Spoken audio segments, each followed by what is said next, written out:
There's no such thing as luck. Everything feels pointless. The big decisions in life were made without you.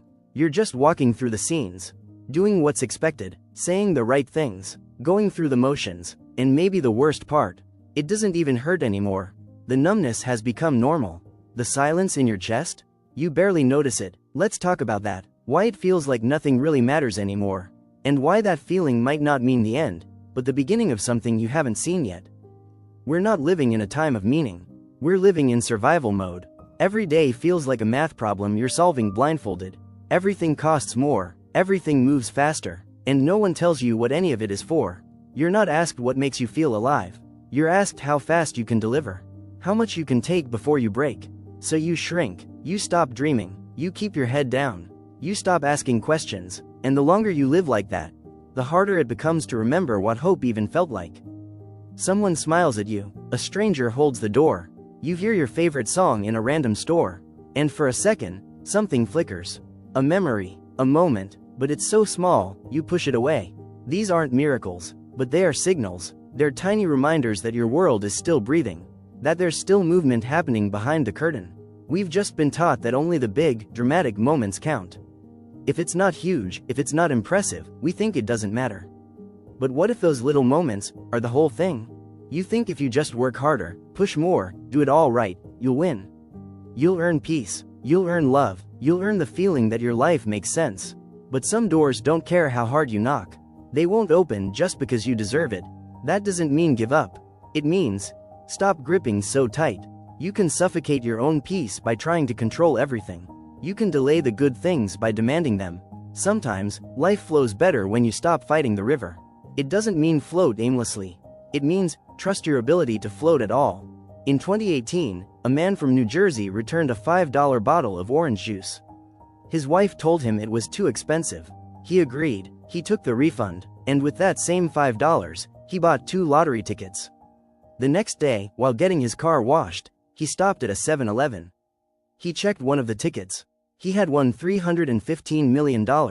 This wasn't some perfectly timed success story. He wasn't manifesting or planning or visualizing. He just made a small, forgettable decision. And it changed everything. That's not magic. That's life doing what it does best, surprising us when we're not looking. We want life to follow logic. A system, do good things right, pointing arrow, get good results. But even the most successful people feel lost. Even the strongest break down in silence. Life isn't a clean transaction. You don't get rewarded for behaving. And yet, you might already be living a kind of lottery win. If you have people who care about you, or a warm meal to look forward to, or the ability to walk through your neighborhood without fear, that's not nothing. That's not background noise. That's the part of life we've stopped noticing. But it never stopped noticing us. The wave of goodness doesn't always look like a jackpot. Sometimes it's a soft moment of calm, or a conversation that reminds you you're not alone. Some people win millions, others just get one full night of sleep after years of anxiety. Some win applause, some finally hear themselves laugh again. We're so busy comparing our wins to others, we forget how personal peace really is. Maybe your win is being kind to yourself for once. Maybe your win is cooking dinner instead of skipping another meal. Maybe your win is not quitting today. That counts more than you think. You don't need to scream into the sky to be heard. You don't need to beg life to notice you. Sometimes, just continuing to show up is powerful.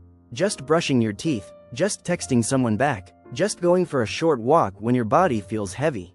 The universe notices people who move forward, even when it's slow. Even when it hurts, even when no one claps. You're not invisible, you're quiet. There's a difference, and your quiet strength leaves a mark, even if no one sees it yet. One day, you might wake up and feel something shift. Nothing big, nothing dramatic, just a breath that feels easier, a sound that feels softer, a moment that feels real. And you realize, I've been here the whole time. I just forgot what being felt like. That moment won't come from a grand achievement. It'll come from you, letting yourself live, exactly as you are. No more pretending, no more waiting for the real life to begin.